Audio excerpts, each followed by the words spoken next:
Praise the lord. ఈరోజు దేవుని వాగ్దానము, మీరు సమ్మతించి నా మాట వినిన ఎడల మీరు భూమి యొక్క మంచి పదార్థములను అనుభవింతురు. యెషయా గ్రంథము 1వ అధ్యాయము 19వ వచనము. సహోదరి సహోదరులారా, దేవుడు ఇజ్రాయేలీయులతో ఈ మాట పలుకుతున్నాడు. ఇజ్రాయేలీయులు దేవుని మాట వినిన ఎడల వారిని దీవిస్తానని, వారు భూమి యొక్క మంచి పదార్థములను అనుభవిస్తారని వాగ్దానమిస్తున్నాడు. ప్రియులారా, బైబిల్లో దేవుని వాగ్దానాలు చాలా ఉన్నాయి. అయితే వాటిని మనం స్వతంత్రించుకోవాలంటే దేవుని వాక్కుకు లోబడడం అనేది తప్పనిసరి అని ఈ మాటను బట్టి అర్థమవుతుంది. దేవుని మాటకు లోబడకుండా తిరుగుబాటు చేస్తూ దేవుని దీవెనలు ఆశించడం వల్ల ఎటువంటి ఉపయోగం లేదు. దేవుడు ఈ విధంగా అంటున్నాడు, మీరు నా కట్టడలను బట్టి నడుచుకొని నా ఆజ్ఞలను ఆచరించి వాటిని అనుసరించి ప్రవర్తించిన ఎడల మీ వర్షాకాలములలో మీకు వర్షమిచ్చేదను, మీ భూమి పంటలనిచ్చును, మీ పొలముల చెట్లు ఫలించును, మీ ద్రాక్ష పండ్ల కాలము వరకు మీ నూర్పు సాగుచుండును, మీరు తృప్తిగా భుజించి మీ దేశంలో నిర్భయముగా నివసించెదరు. ఆ దేశంలో నేను మీకు క్షేమము కలుగజేసేదను, మీరు పండుకొనున్నప్పుడు ఎవడునూ మిమ్మల్ని భయపెట్టడు. ఆ దేశంలో దుష్టమృగములు లేకుండా చేసేదను, మీ దేశములోనికి ఖడ్గము రాదు. మీరు మీ శత్రువులను తరిమెదరు, వారు మీ ఎదుట ఖడ్గము చేత పడెదరు. మీలో 5 100 మందిని తరుముదురు, 100 మంది 10,000 మందిని తరుముదురు. మీ శత్రువులు మీ ఎదుట ఖడ్గము చేత కూలుదురు.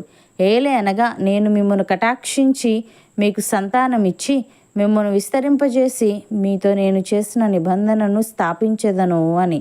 ప్రియులారా, యెహోవా ఆశీర్వాదము నొందిన వారు భూమిని స్వతంత్రించుకొందురు. ఆయన శపించిన వారు నిర్మూలమగుదురు. ఒకని నడత యెహోవా చేతనే స్థిరపరచబడును, వాని ప్రవర్తన చూచి ఆయన ఆనందించును. యెహోవా అతని చెయ్యి పట్టుకొని ఉన్నాడు గనుక అతడు నేలను పడినను లేవలేకయుండడు. కీర్తనకారుడు ఈ విధంగా అంటున్నాడు, యెహోవా నా కాపరి, నాకు లేమి కలుగదు. పచ్చిక గల చోట్లను ఆయన నన్ను పరుండజేయుచున్నాడు, శాంతికరమైన జలముల యొద్ద నన్ను నడిపించుచున్నాడు.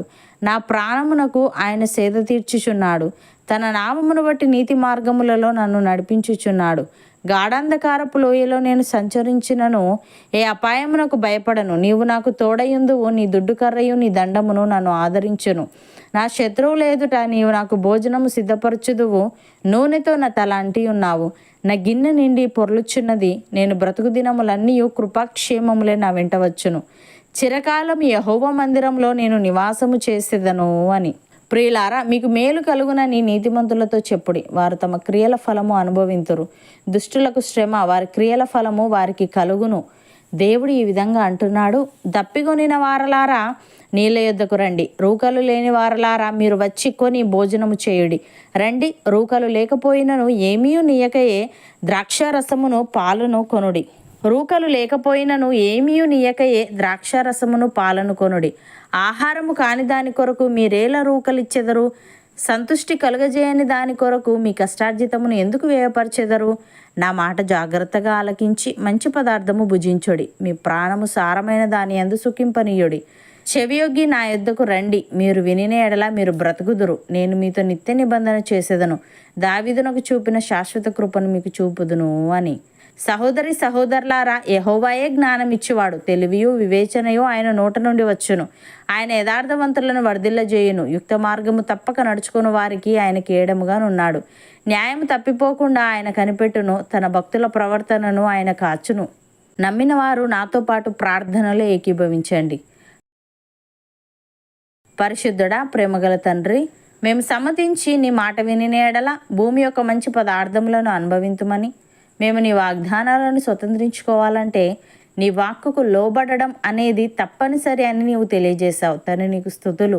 దేవా, మేము నీ మాట జాగ్రత్తగా ఆలకించి మంచి పదార్థము భుజించి మా ప్రాణము సారమైన దాని అందు సుఖింపనీయుటకు సహాయము దయచేయమని, నీవే మాకు కాపరిగా ఉండి మా ప్రాణమునకు సేదదీర్చి నీ నామమును బట్టి నీతి మార్గములలో మమ్ములను నడిపించమని, మేము బ్రతుకు దినములన్నీ కృపాక్షేమములే మా వెంట వచ్చి చిరకాలము నీ మందిరంలో నివసించే గొప్ప భాగ్యం మాలో ప్రతి ఒక్కరికి నీ దయచేయమని యేసుక్రీస్తు నామమున ప్రార్థిస్తున్నాము తండ్రి.